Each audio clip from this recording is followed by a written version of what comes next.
Okay, Joe Bob Briggs, Grapevine, Texas. All right, so I guess probably the easiest place to begin is, how does it feel being back in Atlanta and so close to 1010 Techwood Drive?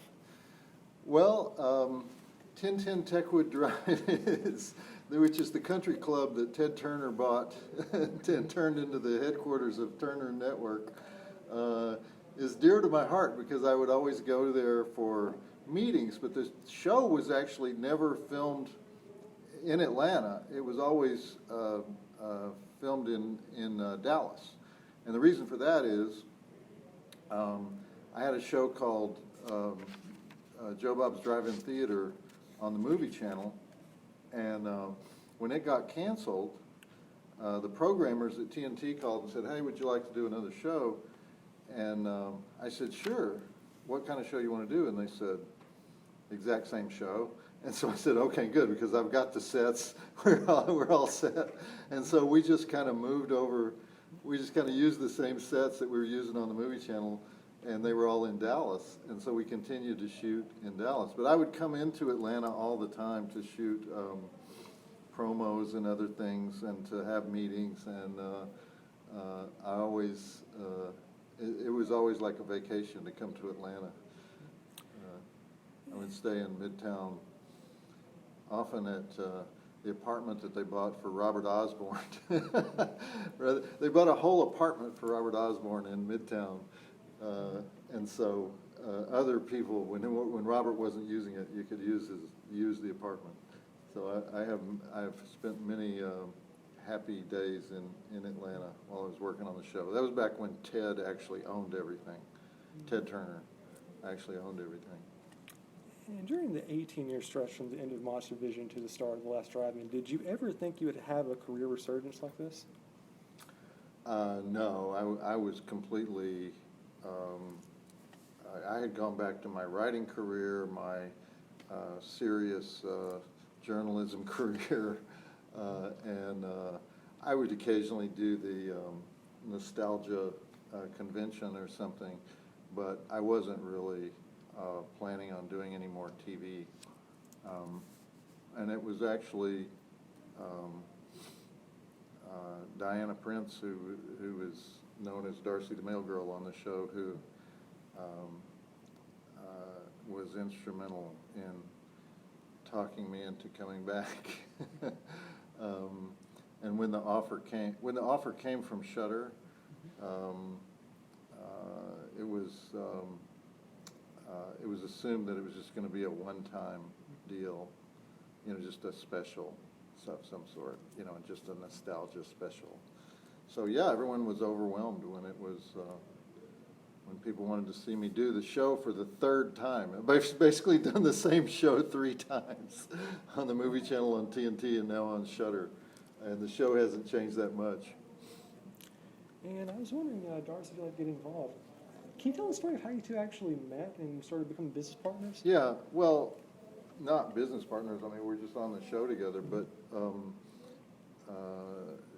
she came to a signing, a book signing, that had nothing to do with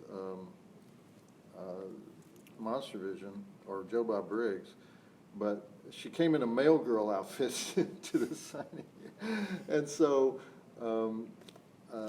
when we were going to do the marathon, I needed a mail girl, and so I knew she did a horror blog, and I said, "Do you want to be the mail girl?" And she said yes, and so she's been the mail girl ever since. She's the 5th mail girl of the 3 shows, but she's the first one that actually was a horror fan and a horror journalist, and so and also very savvy with social media. There was no real social media for the first 2 shows. There was a somewhat for the second one, but the mail girl really didn't do social media. Darcy does massive social media. And as far as the new seasons of The Last Drive-In, what should we expect in terms of surprise guests? Any movie premieres, maybe? Well, we do have one world premiere in this new season. We also have several guests, including some big names, but we have to do them by satellite because of COVID. But I would much rather have them on the set. But nevertheless, I don't know if you saw the Valentine's show, but we did it. That was the first time we did a guest by satellite, and it worked out okay. Anna Biller, the director of The Love Witch. And so we're going to continue to do that for season 3. Okay, do you have any new details on the Drive-In Jamboree plan for later this summer? The Drive-In Jamboree I'm very excited about. We're having that in July 16 through 18 at the Mahoning Drive-In, Lehighton, Pennsylvania. We call it the Drive-In Woodstock, or the Gathering of the Mutants. And it's a 3-day event, and the first day is a film festival that's a tribute to guerrilla filmmaking. It's a film festival to try to honor all the guys around the country who put in their own money and make their own films. We'll be giving awards and a Lifetime Achievement Award for that. And then on Saturday, we're actually going to do a live version of our double feature format on a stage that'll be filmed. So we'll be doing the show essentially on the stage, double feature. And then on Sunday, we're doing a haunted drive-in. So it's like a haunted house, but it's at the drive-in with 2 classic monster movies. So, and then all 3 days we'll have bands, sideshows, all kinds of events during the daytime. We'll have a tent where we can screen things during the daytime.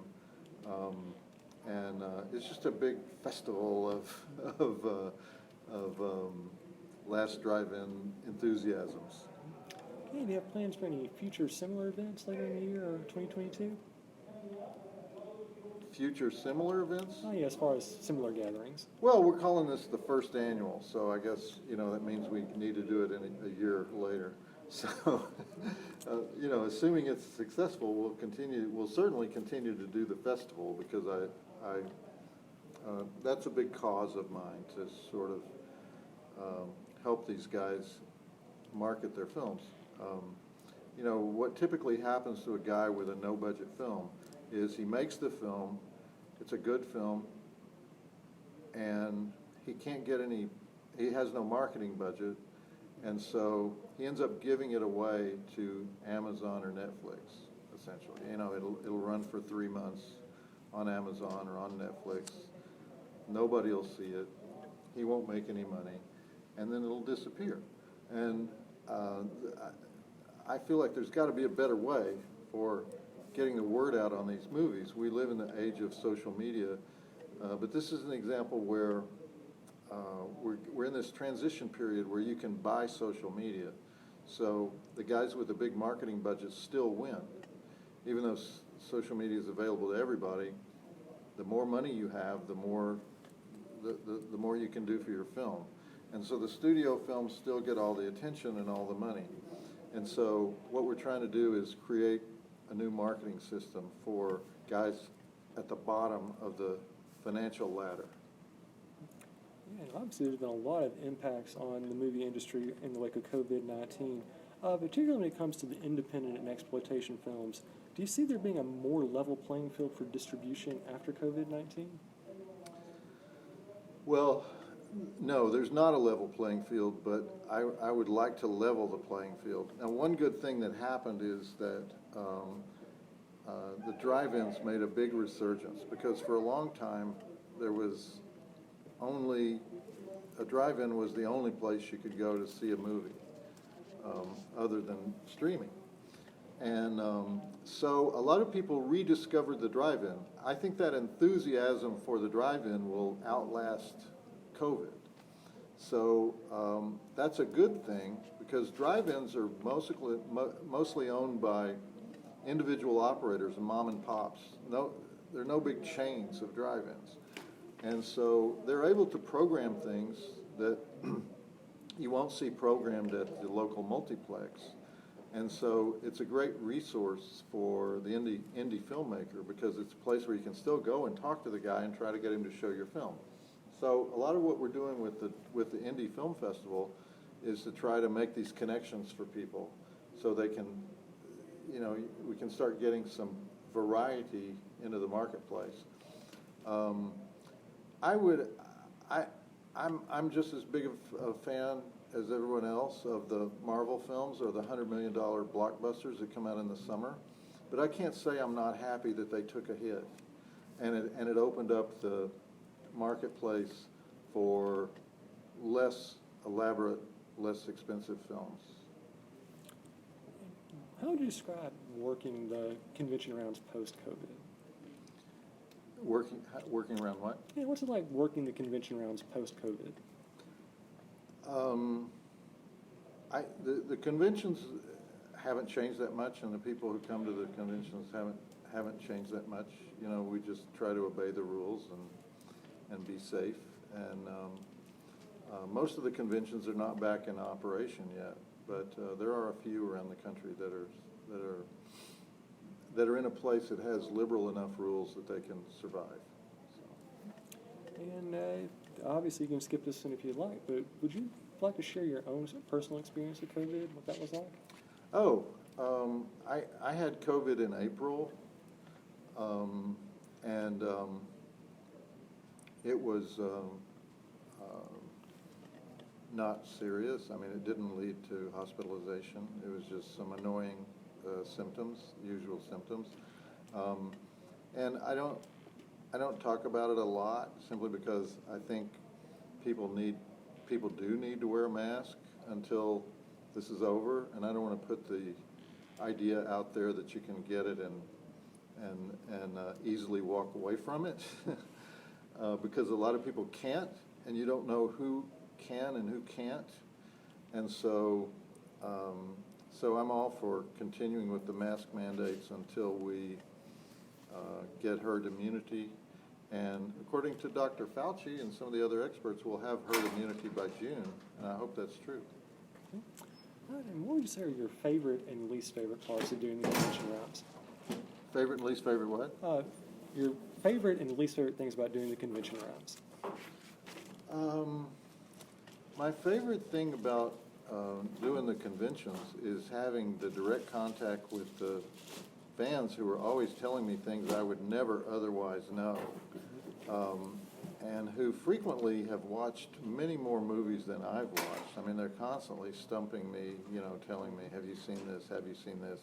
When they say, have you seen this, when they walk up to the table and say, have you seen this, 90% of the time the answer is going to be, no, I haven't, because they're bringing me a gift.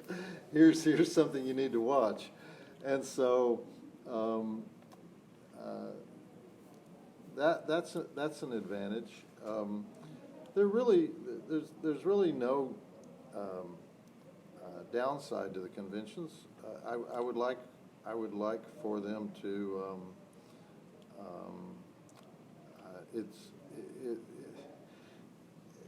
A lot of times I do panels at conventions that I wish were more elaborate, that we could do more. It could be more of an education for the people that are at the event. One thing we're going to do at the Jamboree next summer is we're going to have a series of seminars for low-budget filmmakers, and it's where we take people who work in the industry, who have big budgets to work with, but we force them to do a seminar on how to do the same thing for no money. So we have the guy with money teach the people with no money how to do it. And so things like that, I think, are practical, practical panels is what I would like to see more of. And what's it like hearing from so many people who've been watching you and reading your work since literally they were children? What do I have to say to them? I mean, what's it like just having people come to you and say, "Oh, I grew up, watching you on the Movie Channel and TNT, and now on Shudder," just throughout their entire life? Well, I'm very grateful for that. I mean, I've been most of my life I've been a freelance writer and a freelance actor. And so, as anybody who's done that knows, I wouldn't wish it on anybody, as anybody who's done it knows, you're basically just going to the next paying job, wherever you can find it. And so the idea that my body of work has any organization or plan to it, or any kind of